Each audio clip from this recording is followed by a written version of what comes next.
وہیں پر نبی کے وہ شیدائی بیٹھے ہوئے تھے جو نبی پر اپنی جانیں نچھاور کرتے تھے، وہیں پر وہ شیدائی بھی بیٹھے ہوئے تھے جو نبی پر اپنی جانیں قربان کیا کرتے تھے، وہیں پر وہ شیدائی بیٹھے ہوئے تھے جہاں نبی کا پسینہ گرے وہاں وہ اپنا خون گرانے کے لیے تیار تھے۔ حضرت محمد رسول اللہ کی زبان سے بلال کی یہ تعریف سنی جو ابھی تک بلال کی شکل و صورت کو دیکھ کر ان کی شادی نہیں کرتے تھے اور اپنی لڑکیاں دینے کے لیے تیار نہیں تھے۔ نبی نے یہ تعریف جب ان کی تو عرب کے بڑے بڑے چودھری، بڑے بڑے سورما اور رئیس اور چودراج کے مالک اٹھتے ہیں اور کہتے ہیں بلال تم میری بیٹی سے شادی کر لو، یقین نہ آئے میری بیٹی بڑی خوبصورت ہے، اگر یقین نہ آئے تو ایک نظر چل کے دیکھ لو، وہ چاند سے باتیں کرتی ہے، وہ سورج سے باتیں کرتی ہے، وہ بڑی حسین و جمیل ہے، یقین نہ آئے تو چل کے میری بیٹی کو دیکھ لو۔ اے بلال تم جنتی ہو، نبی نے تمہاری تعریف کی ہے،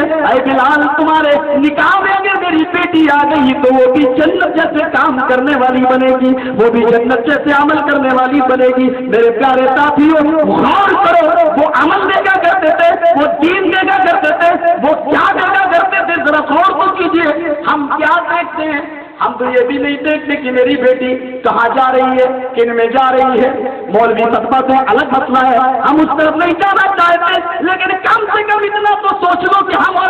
ہمیں نہیں مطلب دوسروں سے دوسرے یہاں آئے کہ نہیں آئے، ہمیں کوئی سروکار نہیں ہے۔ اتنا تو میں کہوں گا ہم اہل حدیث ہیں، آپ اہل حدیث ہیں، اہل حدیثوں کا عقیدہ یہ ہے، ہمارا ایمان یہ ہے کہ بغیر پورے فاتحہ کے کوئی نماز نہیں ہوتی ہے، چاہے وہ فرض ہو، چاہے وہ سنت ہو، چاہے وہ نفل ہو، چاہے وہ اجتماعی ہو، چاہے وہ انفرادی ہو، چاہے وہ جنازہ ہو یا خصوص ہو یا تصوف ہو۔ ہماری بیٹی جب غیروں میں جاتی ہے وہ ایک دن تو مرتی ہی ہے، مرنا تو سبھی کو ہے۔ ہماری بیٹی جب جنازے کے لیے لے جائی جاتی ہے تو جنازے کی نماز ایسی بدقسمت نماز ہے کہ یہاں کو نہ امام سورہ فاتحہ پڑھتا ہے نہ مقتدی سورہ فاتحہ پڑھتا ہے، اور ہماری بیٹی وہاں جاتی ہے، ان کا جنازہ ہماری بیٹی کا پڑھایا جاتا ہے، نہ امام پڑھتا ہے نہ مقتدی پڑھتا ہے۔ ہمارے عقیدے کے مطابق وہ نماز ہوئی ہی نہیں ہے، تو اس کا مطلب یہ ہوا کہ ہماری بیٹی کو بغیر جنازے کے دفن کر دیا گیا ہے۔ ارے کچھ تو سوچ لیا کرو کہ بیٹیوں کا ہاتھ دوسروں کے ہاتھ میں دینے سے پہلے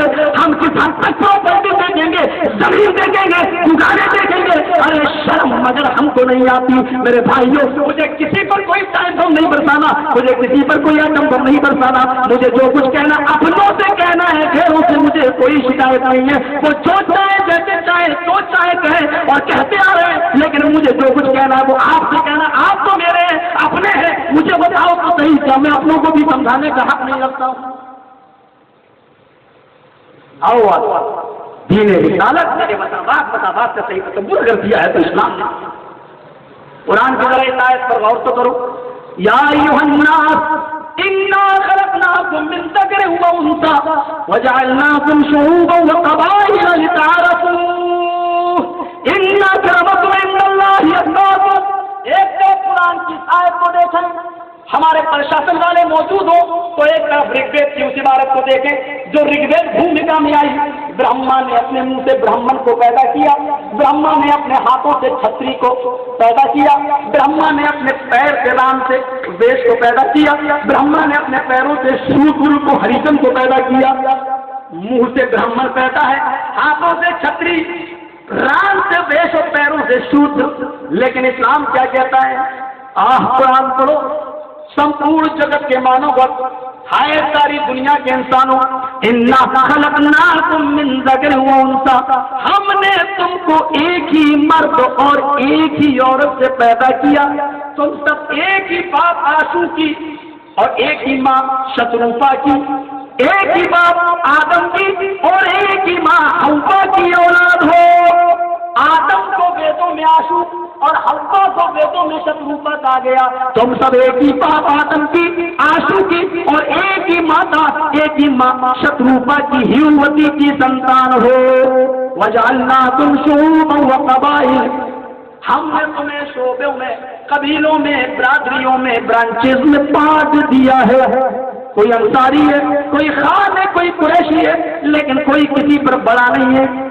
یہ شیڈیول کاسٹ کا ہے، یہ اپر کاسٹ کا ہے، یہ اونچی کاسٹ کا، یہ سب ہم نے بنایا ہے۔ ہماری راجنیتی کے کھلاڑیوں نے بنایا ہے، ہماری گورنمنٹ نے بنایا ہے۔ اسلام نے یہ ساری چیزیں نہیں بنائی ہیں۔ کس کو وظیفہ ملنا چاہیے، کس کی لڑکی کو کنیا ودیا دھن ملنا چاہیے، یہ سب ہم نے بنایا ہے، اسلام نے نہیں۔ اس کو اونچی کاسٹ میں، اس کو نیچی کاسٹ میں، سن لو، اسلام نے اونچی اور نیچی کوئی کاسٹ نہیں بنائی۔ اسلام نے صاف کہا ہے ان اکرمکم عند اللہ اتقاکم، اللہ کی نظر میں سب سے بڑا وہ ہے جو اللہ سے سب سے زیادہ ڈرنے والا ہے، جو اللہ کا خوف سب سے زیادہ کھانے والا ہے۔ یہ تصور کیجیے۔ اور مجھے وہ واقعہ یاد ہے، وہ واقعہ یاد ہے جب ڈاکٹر جگجیون رام بنارس کے اندر ایک مندر میں گئے پوجا کرنے کے لیے، وہاں ایک مندر میں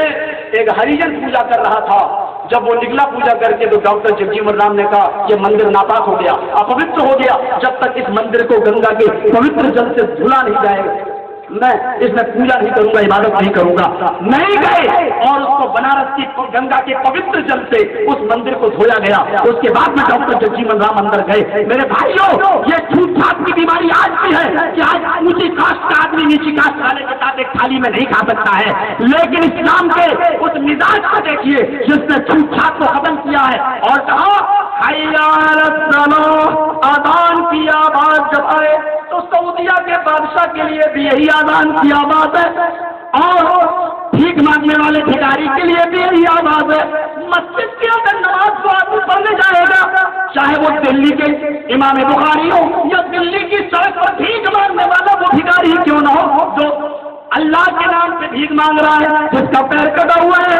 حی علی الصلاۃ، یہ آزان کی آواز آتی ہے، لوگ مسجد کے اندر دوڑتے ہیں، مسجد کی طرف بھاگتے ہیں۔ یہی آزان کا وقت ہے، امیر کے لیے بھی، غریب کے لیے بھی، ایم ایل اے کے لیے بھی، ایم پی کے لیے بھی، وزیر اعلیٰ کے لیے بھی، وزیر اعظم کے لیے بھی، صدر مملکت کے لیے بھی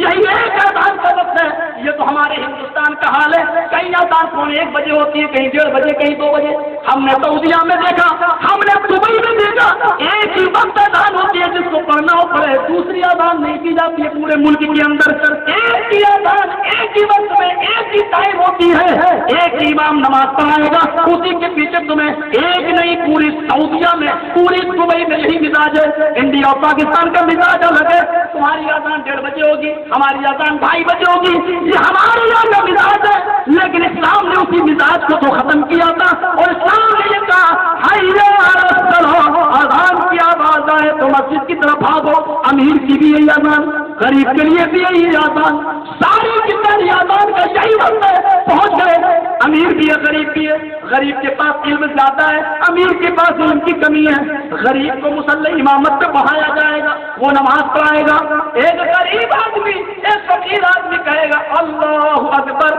اور امیر اس کے پیچھے کھڑے ہوں گے، وہ اس کی اقتدا کریں گے، اس کے پیچھے پیچھے چلیں گے، ایک ہی صف میں کھڑے ہوں گے۔ کوئی آدمی یہ نہیں کہے گا یہ بھکاری ہے اور مجھے یہاں جگہ مل رہی ہے، ارے میں تو